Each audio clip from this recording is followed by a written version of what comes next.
That's my Last Duchess painted on the wall, looking as if she were alive. I call that piece a wonder now.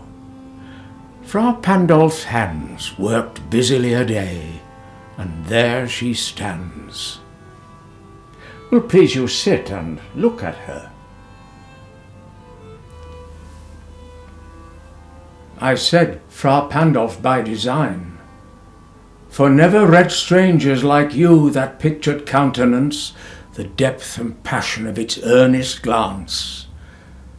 But to myself they turned, since none puts by the curtain I have drawn for you but I, and seemed as they would ask me, if they durst, how such a glance came there. So, not the first are you to turn and ask thus. Sir, 'twas not her husband's presence only called that spot of joy into the Duchess' cheek.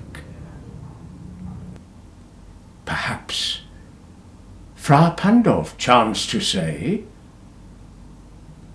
her mantle laps over my lady's wrist too much, or paint must never hope to reproduce the faint half-flush that dies along her throat. Such stuff was courtesy, she thought, and cause enough for calling up that spot of joy.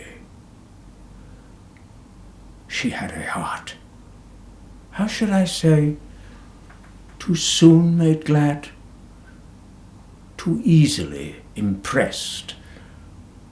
She liked whate'er she looked on, and her looks went everywhere.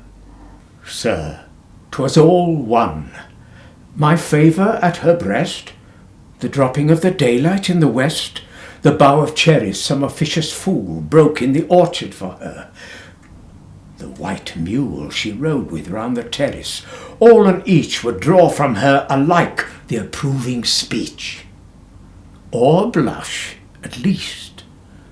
She thanked men, good, but thanked, somehow I know not how, as if she ranked my gift of a 900-years-old name with anybody's gift.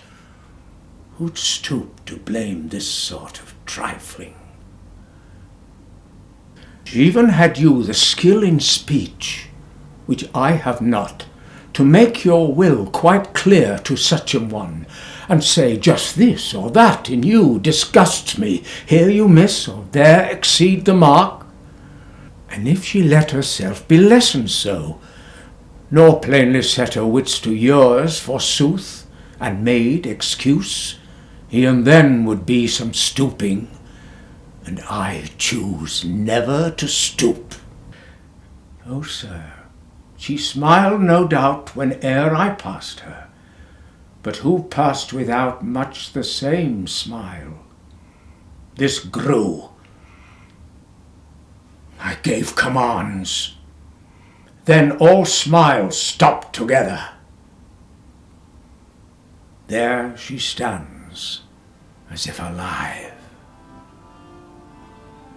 Will't please your eyes? We'll meet the company below.